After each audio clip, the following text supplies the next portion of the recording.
I just thought it might be a bit timely to release a quick update to the Facebook group about the coronavirus and some of the market fluctuations we've seen over the coming weeks or the previous weeks.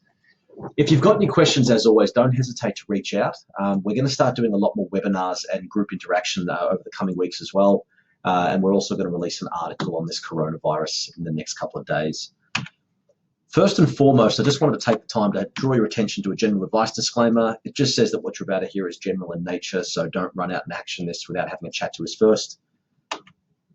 What we're going to talk about briefly is the coronavirus and what is it, key concepts of the Australian market, US market, and then recap with any questions.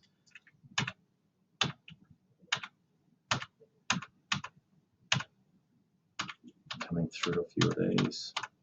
All right. So firstly, what is coronavirus? It appears coronavirus is actually a collection of viruses. The one that's actually in concern at the moment is COVID-19, as they've come to call it. It is spreading throughout the world quite rapidly. World Health Organization say it's likely to become a global pandemic. In saying that, its fatality rate's effectively about 2% of people infected at the moment, which is quite low. No death is obviously acceptable, but at the same time, relatively to the amount of people that are infected, they're saying it's roughly about a 2% fatality rate. Of that 2%, they are the reportable amounts, but they also tend to be the elderly, the young, and the frail. So it's just important to keep it in mind in context as to what's happening. So why the market's dropping is, at the moment, what's happening is there are certain areas that are being affected by the coronavirus, but largely markets don't like ambiguity.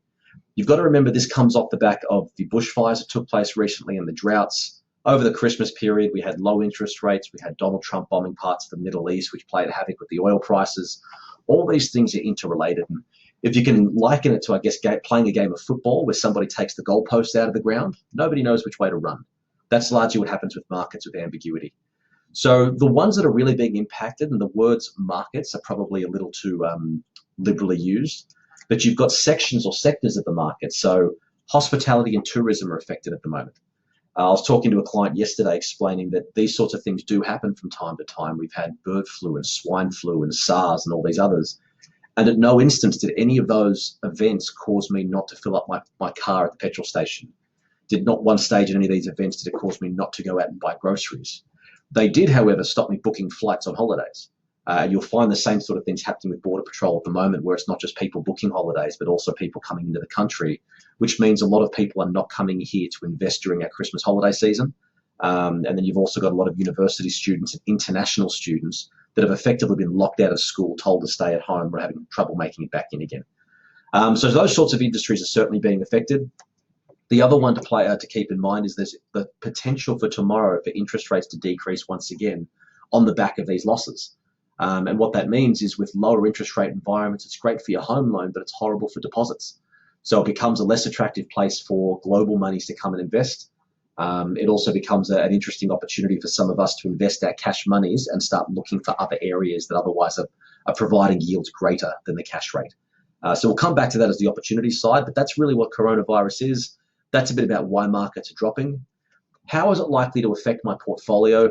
It's interesting in that corrections are normal, and you've got to remember we've had all-time highs coming out at the end of last year with the Australian markets once again. So with all-time highs come correction capability. So we've had a correction. The phrase we like to use is depth and duration. So corrections are normal where markets take a downturn after they've had a high upturn. We don't know how long they'll stay down for, and we don't know how far down they'll go. So coming along to one of these slides, this is the coronavirus and how it's hit the ASX. You'll notice there's been an incremental decline of 28 basis points, 2 and a bit percent, 1.5%, 2 and a bit, and so forth. I believe at the moment it's about 12% decrease. If you think the markets are solid, or if you think the companies in general in Australia are relatively solid, this is somewhat likened to going to the supermarket and suddenly having a 10 to 15% discount off of all your groceries. You should be buying more when discounts are applied. And that's our view over here at the moment. In fact, it's a strategy we'll often run with clients. If you are a client of the firm, then you'll be aware of this. We like in turbulent times to hold a certain amount of cash to take tactical advantage of these moments and these opportunities. If we've made provisions for all your short-term needs for money in terms of 6 to 12 months and we don't need to draw monies out, and a good example of this is usually superannuation where we don't need money out, then keeping cash in reserve or sideline for these such moments can represent some of the best purchases you'll ever make. That happened during the global financial crisis, and it looks like with a 10% or a 12% decline, it's just a good tactical opportunity again now. This doesn't bet the horse and cart. This just means dollar cost average, or if we've got a bit of surplus cash, it might be a good opportunity to start tipping a bit more into markets. Key concepts for the Australian markets.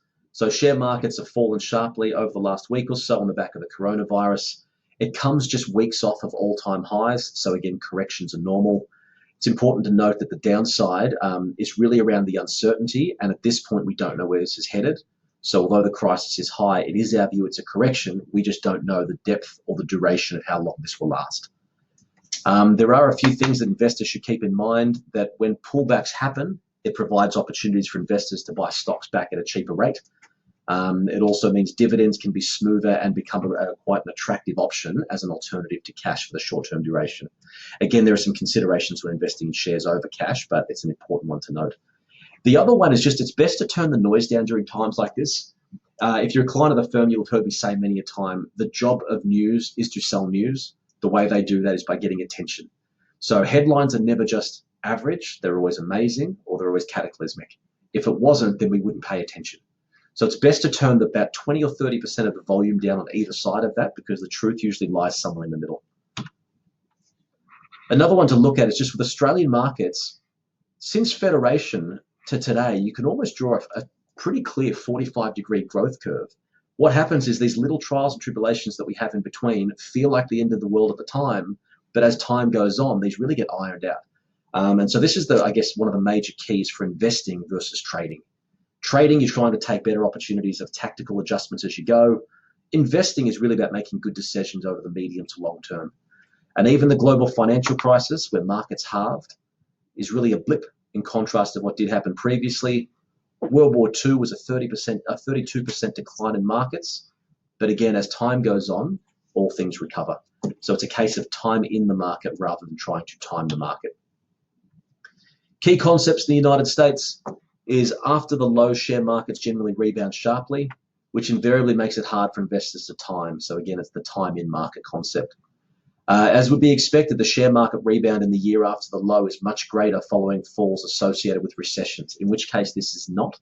But it's still important to note that when you do see massive declines, which is this column over here, linked to a recession, which are the ones in red, you'll notice the 1 year gain following the low is actually quite dramatic. So even in 2018, when markets closed at a 20% below, they then bounced back to 37% above within a 12-month period. When it was followed by a recession, it was much deeper, but then again, so was the correction. 20% negative, 29% positive, 27% negative, 58% positive. So it's just good to keep these things in stride sometimes. So we'll be releasing some additional information on this. We do value your feedback as well. So if you'd like to hear more on particular topics, whether it's economic, structural, or whatever, feel free to comment back to us at the Dracker Group Instant Messenger on Facebook, and we'll start tailoring content. But you can expect a webinar invitation for the closed Facebook group shortly to do with some of these and some of the more specific strategies we'll employ to take advantage of it. Wishing you all the best, and I look forward to speaking with you soon. Take care. Bye.